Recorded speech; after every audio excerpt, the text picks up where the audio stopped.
Assalamualaikum warahmatullahi wabarakatuh.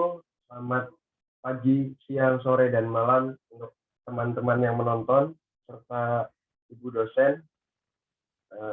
Di sini saya akan mempresentasikan makalah komunikasi politik yang telah saya susun untuk memenuhi tugas presentasi dari komunikasi politik. Makalah saya berjudul Bahaya Laten Antifa di Indonesia. Bahaya laten gerakan Antifa di Indonesia. Sebelumnya perkenalkan, nama saya Muhammad Raihani Wikantiasa, Ilmu Komunikasi 2020, kelas A dengan NIM F1C020029. Ya, lanjut. Ya, latar belakang. Dalam menyiasati hal-hal yang ada di kehidupannya, manusia pasti selalu memilih untuk meyakini sesuatu pun dalam bernegara. Ideologi-ideologi disepakati sebagai landasan utama untuk melangkah dengan visi yang telah disesuaikan dengan keadaan negara. Namun begitu, ideologi-ideologi tidak mungkin bisa selalu menaungi dan dimaknai oleh setiap individu. Fasisme, salah satu ideologi nasionalis yang dicetuskan di Italia pada masa kepemimpinan Benito Mussolini, adalah salah satunya. Ia cenderung tidak disepakati oleh banyak kelompok. Aktivis-aktivis sosialis, komunis, dan anarkisme adalah mereka yang paling banyak melawan fasisme itu sendiri. Arti fasisme, seiring berjalannya waktu dimaknai lebih lanjut dan dicirikan dengan pemerintahan yang otoriter dan situasi yang kapitalis, totaliter dalam pelaksanaannya, dan berujung pada langgengnya kelas-kelas yang ada. Jerman pada masa Hitler dengan Nazi dan gaya kepemimpinan fasisnya menjadi awal mula terbentuknya gerakan Antifa, atau yang biasa dikenal sebagai Antifaschistische Aktion dalam bahasa Jerman, yang bertujuan untuk melawan kepemimpinan fasis yang menindas. Paham dari gerakan ini mencoba untuk melawan ketidakadilan yang ada dalam masyarakat, yang diyakini kebanyakan timbul dari sistem yang fasis. Ketertindasan atau hal yang menyusahkan manusia sebagai rakyat tentunya tidak hanya bisa ditemui di negara-negara fasis dengan pemimpin diktator. Rasa menderita dalam masyarakat dapat ditemui di mana saja, salah satunya yaitu Indonesia. Partikel-partikel kecil, tanda dari adanya paham fasis di struktur dan berbagai kebijakan negara, ketidakadilan yang terus bermunculan, hingga munculnya rasa senasib, menjadikan paham dan gerakan Antifa ini sampai ke Indonesia. Dalam beberapa aksi demonstrasi dan kegiatan-kegiatan aktivisme bawah tanah, kelompok yang mengklaim diri mereka sebagai Antifa kerap terlihat dan menyuarakan paham yang bermula dari Jerman itu. Gerakan-gerakan yang dilakukan tentu saja adalah hal yang politis. Maksud dan tujuan adanya gerakan ini menarik untuk dikaji lebih lanjut. Next. Adapun rumusan masalah dari makalah ini yaitu sebagai berikut. Satu, apa yang menyebabkan gerakan Antifa bisa ada di Indonesia? Dan kedua, apa dampak yang mungkin terjadi dengan adanya gerakan Antifa di Indonesia? Tujuan dari makalah ini adalah mengetahui apa yang menyebabkan gerakan Antifa bisa ada di Indonesia dan mengetahui dampak yang mungkin terjadi dengan adanya gerakan Antifa di Indonesia. Lanjut ke pembahasan. Pertama, penyebab adanya gerakan Antifa di Indonesia. Mode komunikasi politik akan menuai hasil yang baik jika komunikatornya berhasil memproyeksikan dirinya ke dalam sudut pandang individu lain. Hal ini dimaksudkan komunikator saat berusaha membentuk empati dari audiensnya. Agar dapat mencapai respons yang diharapkan dalam melakukan empati, Rogers dan Shoemaker memperkenalkan homofili berasal dari bahasa Yunani, homoios yang memiliki arti serupa atau sama. Homofili adalah komunikasi atau afiliasi dengan pribadi yang memiliki atribut serupa.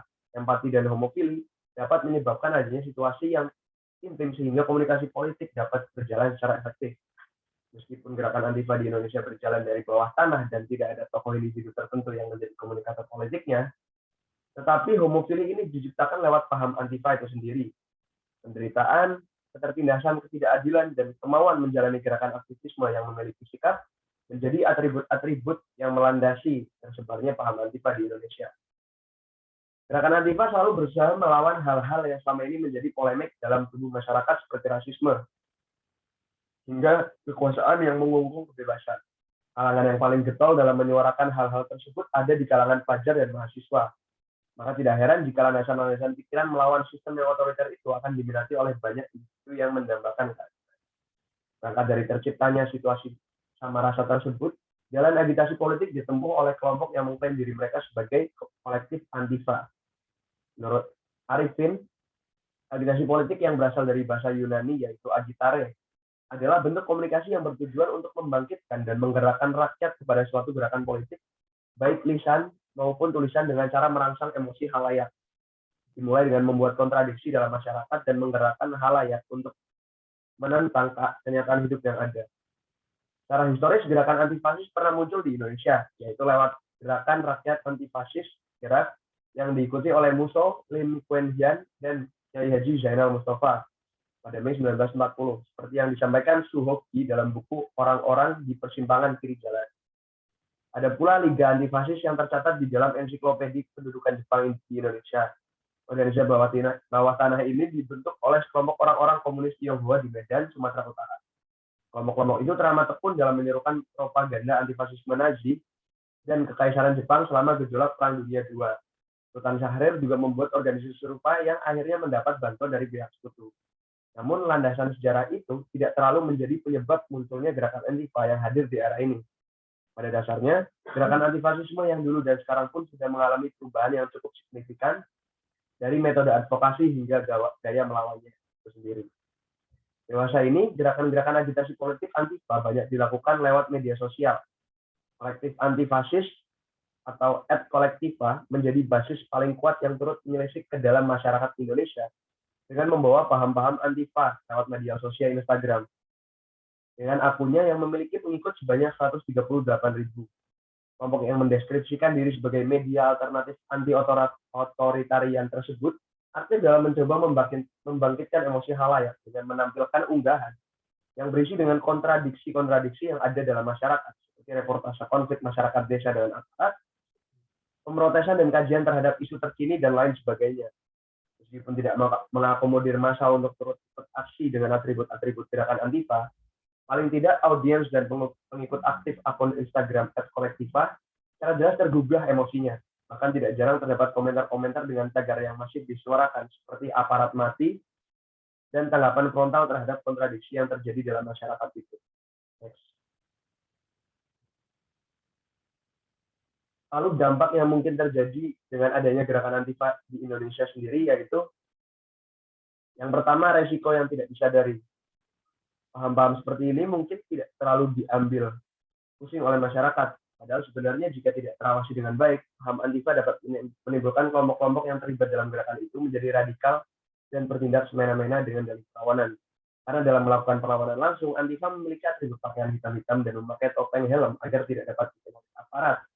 Ada satu asumsi yang selalu diyakini oleh Antifa kontemporer, yaitu bahwa fasisme membahayakan hak-hak sipil warga negara, dan tidak jarang dalam aksi demonstrasinya, kelompok Antifa terlibat dalam suatu kekerasan atau perusakan fasilitas publik dengan pembelaan bahwa itu adalah tindakan ekstrem yang mungkin dilakukan fasis yang membahayakan hak-hak sipil warga. Kemudian adanya gerakan Antifa ini juga bisa membawa ketakutan sendiri tidak hanya bagi negara, tetapi juga bagi masyarakat. Meskipun pemikiran advokasi yang dibawa tidak mencederai apa-apa secara signifikan, tindakan-tindakan yang mereka lakukan itu secara langsung dapat mencederai hal-hal yang lebih dasar seperti nilai kemanusiaan. Perlawanan yang baik bukanlah perlawanan lewat kekerasan, dan dengan begitu Antifa jika terus seperti itu tidak akan menjadi paham yang patut untuk dibersamai. Lanjut.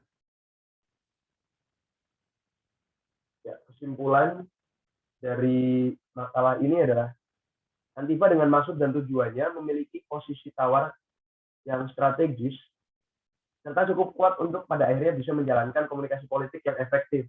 Sehingga meskipun paham yang dibawa oleh gerakan Antifa sejatinya tidak lebih dari perlawanan terhadap ketidakadilan, ketertindasan, dan kontradiksi dalam tubuh masyarakat, Antifa tetap harus diwaspadai sebagai gerakan yang mungkin mencederai nilai-nilai yang sudah ada di masyarakat atas nama perlawanan.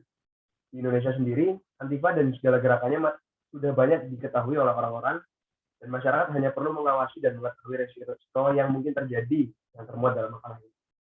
Saran bergerak atas nama resistensi sebagai bentuk representasi sudah seharusnya tetap pada jalur yang tidak melukai apa-apa. Dan itu adalah hal yang perlu ditanamkan dalam hati individu-individu yang melanggengkan kekerasan dalam perlawanan keadilan. Dan untuk pemerintah sebaiknya hal-hal seperti itu lebih diawasi lagi agar tidak terjadi hal-hal yang tidak diinginkan. Sekian presentasi dari saya.